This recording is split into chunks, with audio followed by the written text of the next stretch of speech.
السلام علیکم ورحمۃ اللہ وبرکاتہ۔ قرآن مجید خدا کی پاک کتاب ہے جو انسانوں کی ہدایت کے لیے ہمارے نبی صلی اللہ علیہ وسلم پر نازل کی گئی۔ یہ آخری کتاب ہدایت ہے اور اس کے بعد کوئی اور کتاب آئے گی، نہ کوئی دوسرا نبی پیدا ہوگا۔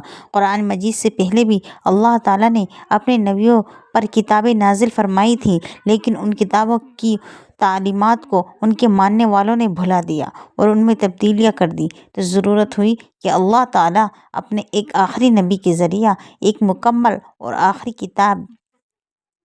کتاب ہدایت بھیجے جو قیامت تک انسانوں کی رہبری اور ان کی ہدایت کا کام انجام دیتی رہے، اور ہمارے نبی صلی اللہ علیہ وسلم یہاں آخری نبی ہیں۔ قرآن مجید میں دین اور دنیا دونوں کی بھلائی کے احکامات ہیں۔ انسانی روشنی کے ہر معاملے کے متعلق ہدایت میں پچھلے نبیوں کے تذکرے ہیں۔ فرمانبرداروں کے لیے خوشخبریاں اور نافرمانوں کے لیے تنبیہ ہیں۔ ایک نیک اور بد اعمال کی خبر دوسرے کا بیان ہے۔ قرآن پاک کے احکامات اور ہدایت پر عمل کر کے آدمی دنیا کی ترقی بھی حاصل کر سکتا ہے اور آخرت کے فائدے بھی اٹھا سکتا ہے۔ قرآن مجید اللہ تعالیٰ نے شرک کو سب سے بڑا گناہ بتایا۔ شرک یہ ہے کہ آدمی اللہ تعالیٰ کے ساتھ کسی اور کو شریک کرے اور اس کے بجائے دوسرے کے سامنے ہاتھ پھیلائے۔ اس میں بے حیائی کی باتوں کی ممانعت کی گئی ہے۔ کسی پر ظلم کرنے اور اس کا حق چھیننے، کسی کو ہلاک کرنے پر سخت ڈراؤ دیا گیا ہے۔ کے ساتھ اعلیٰ اختیار کرے، سچ بولنے، جھوٹ سے بچنے کی تعلیم ہے۔ نماز، روزہ، زکوٰۃ، حج وغیرہ ادا کرنے کا حکم دیا گیا ہے۔ غرض کہ قرآن حکیم میں ایسی اچھی باتیں بتائی گئی ہیں جن پر عمل کر کے ہر قسم کی برائیوں سے پاک اور ہر قسم کی اچھائیوں کے حاصل کر سکتے ہیں۔ قرآن مجید کی تلاوت کرنا خیر و برکت لاتا ہے، اس لیے ہمیں روزانہ اس کی تلاوت کرنی چاہیے اور جہاں تک ہو سکے اس کے معنی مطلب پر غور و فکر کے ساتھ اسے پڑھنا چاہیے تاکہ ہم برائیوں سے بچ سکیں اور نیک راہ کو اختیار کر سکیں۔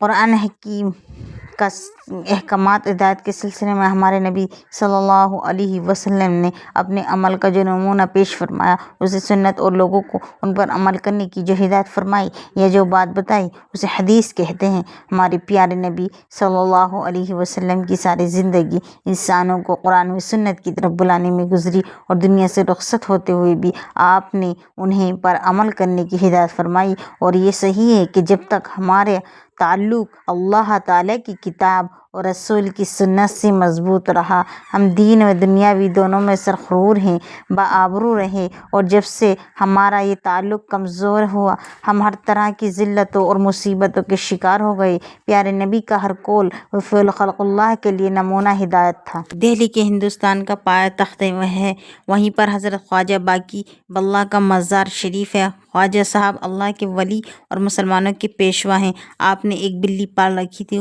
اس سے بڑی محبت کرتے تھے۔ خواجہ صاحب کے ساتھ رہتے رہتے بلی میں یہ کمال پیدا ہو گیا تھا کہ جتنے مہمان آنے والے ہوتے ان کے آنے سے پہلے وہ جان لیتی تھی کہ آج کتنے مہمان آئیں گے، اور جتنی بار وہ میاؤں میاؤں بولتی باورچی اتنی ہی مہمانوں کا کھانا تیار کر دیتا۔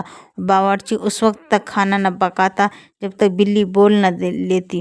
مثلاً اگر 10 مہمان آنے والے ہوتے تو بلی 10 بار میاؤں میاؤں بولتی۔ اتفاق سے بلی ایک روز صرف ایک مرتبہ بولی اور مہمان 3 آ گئے۔ باورچی بہت ہی گھبرایا کہ اب کیا کیا جائے، آج تو بلی نے دھوکہ دے دیا۔ ڈنڈا اٹھا کر بلی کو دوڑانا شروع کیا۔ بلی کو پھاند کر خواجہ صاحب کے پاس جا بیٹھی۔ اتنے میں خواجہ صاحب نے حکم دیا کہ مہمانوں کو کھانا کھلاؤ۔ جب کھانا دسترخوان پر لایا گیا تو خواجہ صاحب نے 3 مہمانوں کو کھانا کھانے کے لیے بلایا۔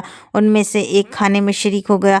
باقی 2 مہمانوں نے عرض کی کہ حضور ہم لوگ روزہ دار ہیں۔ باورچی تو نہ جانتا تھا، لیکن بلی یہ بھی جانتی تھی کہ مہمان تو 3 آئیں گے مگر کھانے والا ایک ہی ہوگا۔ اس لیے بزرگوں نے کہا ہے کہ انسان کی اچھی صحبت انسان کو اچھا بنا دیتی ہے اور بری صحبت انسان کو برا بنا دیتی ہے۔ ہمارے چینل کو زیادہ سے زیادہ سبسکرائب اینڈ لائک ضرور کریں۔